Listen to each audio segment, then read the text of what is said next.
What's up guys? Today we're gonna do a bit of grinder maintenance and especially the Mahlkonig range, E65 and E80. So first thing first, we close our hopper and we empty the collar.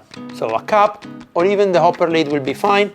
You put it underneath and with the bottom you empty all the coffee in there. Keep going until it's nice and empty. This will make your job later much easier. Once we've done that, we can open the hopper. Hopefully it will not be fully packed. And we can put it on the side. Ideally, I recommend to steam clean it as well at the same time, so we make sure that the oil are not building up. From here, make straight away a good call, unplug it. I've seen people grinding their finger. That's not a great thing to do. Then, first step is to see which tool we're gonna need to do the job.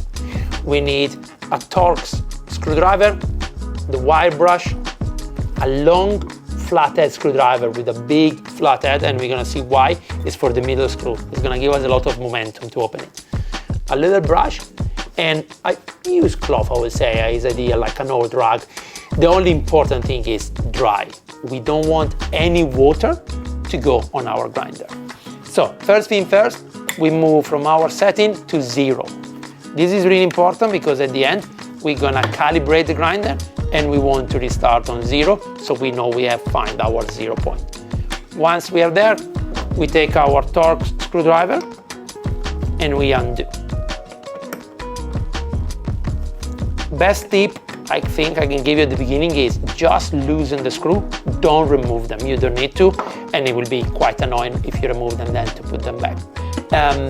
As you can see, if your grinder is fairly new or if it's still there, the mark, you have a lock and unlock sign on there.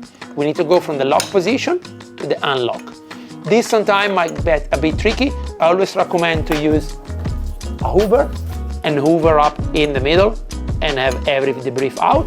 Or another thing that can help is to gently tap and bang the grinder on the counter.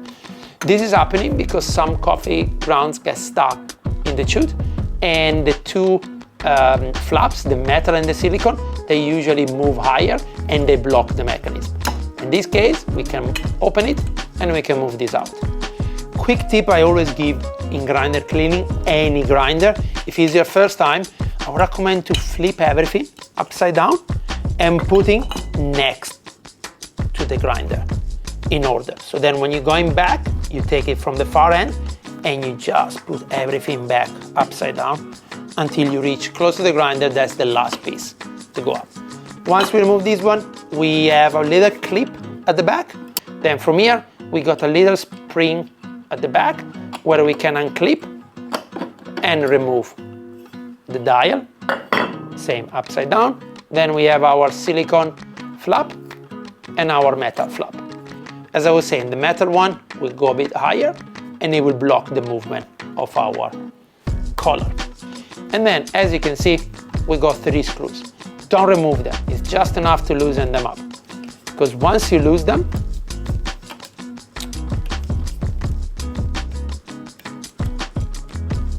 you can clearly see there is a bigger size if we go clockwise, and then we can lift everything up. You don't need to remove them completely. This holds the top bar, or stationary for Mahlkonig nomenclature. I clean it without removing it, so we can go quickly first with the cloth, we remove any excess. A little brush, paint brush, does wonders as well, but the most important thing is to use the wire brush and give a nice brush on them. Long strokes and all along the length of the burst. It's like a butcher with his knife, it goes always up, it never goes across. And I usually do 3 laps of the burst. And try to feel them if they're still like alive, or when they get really blunt, it's time for them to be changed. Once I've done the top burst, I can focus on the bottom. On the bottom, you remove these 2 screws, and then you can just lift up the burr, and clean it with the brush in the same way. The bottom brush is called rotatory because, as you can see, it spins.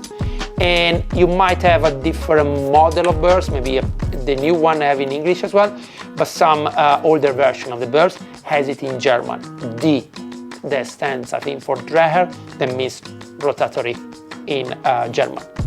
In some cases, the grinder gets really off every couple of days, even if you keep cleaning it.